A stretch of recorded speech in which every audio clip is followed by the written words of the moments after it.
I tried to ask my ex to send me my oldest son's phone number and that I would try to work on him. Of course, he's angry with me because I wasn't around.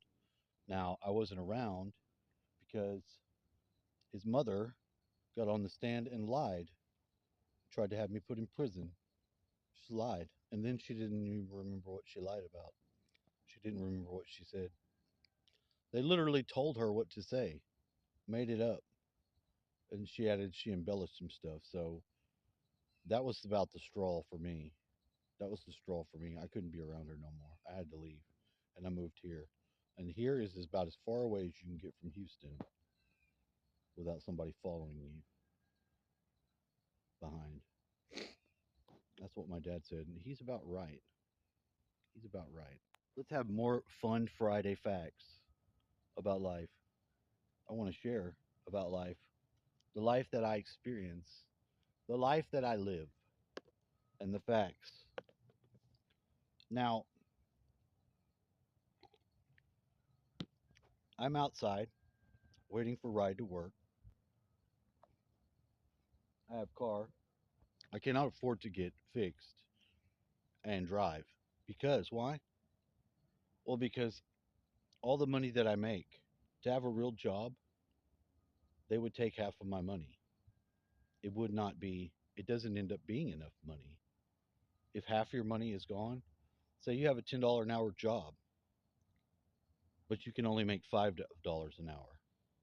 Do you think you can have that job? It becomes very difficult. There's a few more years of this left. All I can do is send money to the child support. But the amount of money that they take away and that they're figuring I owe just runs nonstop, whether I have a job or not, is like 20 something dollars an hour, like 23 dollars an hour, something like that. Maybe it's 18 to whatever it is. It's a lot. And I wouldn't doubt that they don't figure to raise it up, like to account for how much more money I should have made, like as if I was on a track of a perfect life where my job would just be the same job and I would just continue to make more money. They probably adjust for that and go up, but they damn sure don't adjust for it and go down. So I will have to work off the books. Does that help me? No, no, it doesn't. Any of that government stuff that you would get, like your taxes and stuff like that, where you get a little bit of money back, they don't. I can't get it. I can't get any of it. Did you get a stimulus? I did not. Nothing. I didn't get shit. Not one time ever. How does that make you feel? Well, it's not like I'm looking for shit from the government.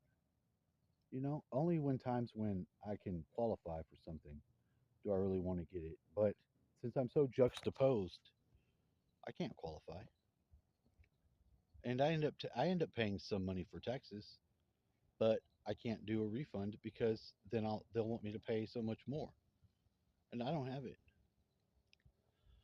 My brother has this house, and I want to tell him too because I had been helping him pay the taxes on it, but like I started and I did for 2 years. I paid the taxes. The second year, I think my dad died, and I ran out of money and had to go into the money that I had saved because there was no other money, and I had to have bills, to have a phone, to have whatever's necessary just to be alive. Which first and foremost, I have to pay the rent. Secondly, I have to pay the electric. Third, the phone. That's pretty much the order of them.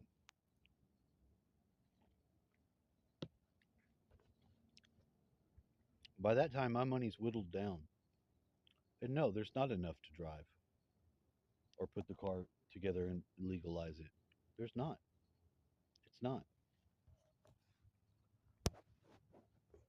And could I crunch everything and just suffer and make that happen? I don't know. I don't know if I'd even have enough if I did that. And suffer. I mean, I don't see the point in doing yourself like that because of the amount of stress and fucking fucked up emotions that brings upon you. I don't see that as a valid option.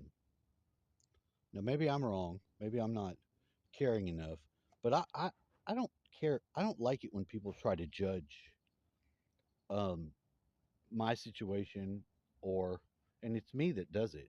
I look at people and they'll be like, "Oh, you didn't do enough. You could have done differently." That's because everyone thinks in a situation when they found out the path that they're on and the way things are, like the situation between my son and myself, like I would go back and do something different because it's not that I don't care or I wouldn't have sacrificed. I had to navigate a very treacherous situation with his mom, and I had to let the sacrifice be that I was going to let her be a mom. Now, but they could have called, they could have done anything, and they didn't do it. They didn't do it. They didn't try to communicate, even less than just seeing somebody and having a place in their life. He had the number. He could have done it too, but got in trouble with one of the apps that we had communicating. He got that fucking taken off of his phone. His mom's just not aware enough. She's not aware enough to fucking put her thoughts and feelings into areas that do not suit her. And that's the complete opposite of what a man has to do.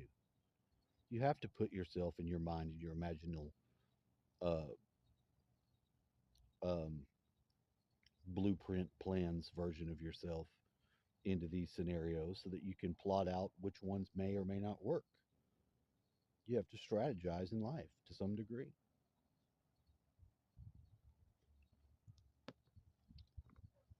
But I put it out there. I sent a message and asked her, I said, why don't you give me his number and let me try? Sure, he might get mad at her, but I don't think he's going to break off and never talk to her again. But I don't think he's talking to her that much right now at all anyway. She may not even have his number. So that's the sort of parenting we've manifested for our oldest son. And that kind of sucks because I think he's very bright.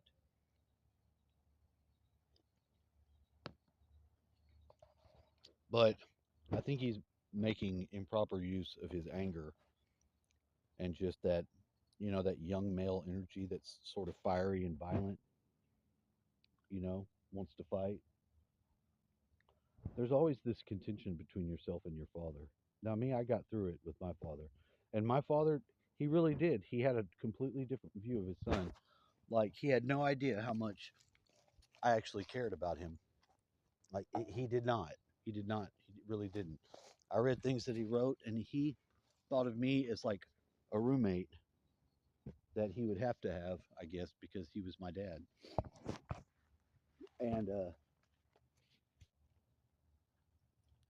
I at least got to change that view with him. I could tell that at the end of the life, when he had to depend on me and I had to do things to make him comfortable and to make the end of his life um, not so torturous, but a little bit of a pleasant experience, as it could have been a lot worse. If he would have died in that rehab place that's in downtown Bastrop, that was a horrible fucking place. The energy in there when you went in there, it was just fucking disgusting. And I would never resign to let, I wouldn't even let my mom fucking go out like that. I wouldn't. I didn't have much of a chance with her. Johnny did. But Johnny did the right thing. She got like a fucking 105 fever after they had the one of the hurricanes they had in Houston where it flooded and all. I even had a dream where she was being rescued, and in the dream I was seeing her in the inner tube they rescued her in.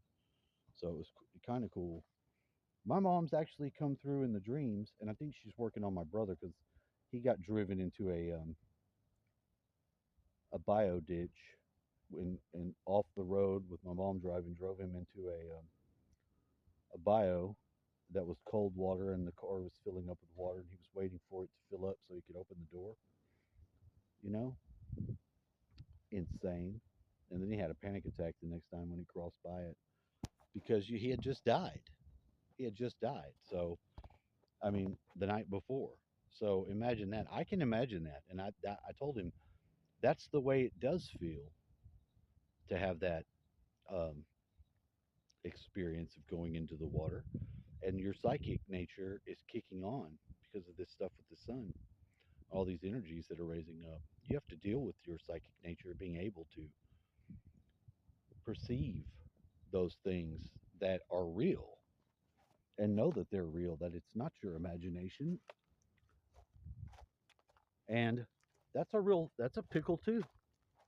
That's another pickle because it's very disconcerting, dying. But once you realize that there really is no death,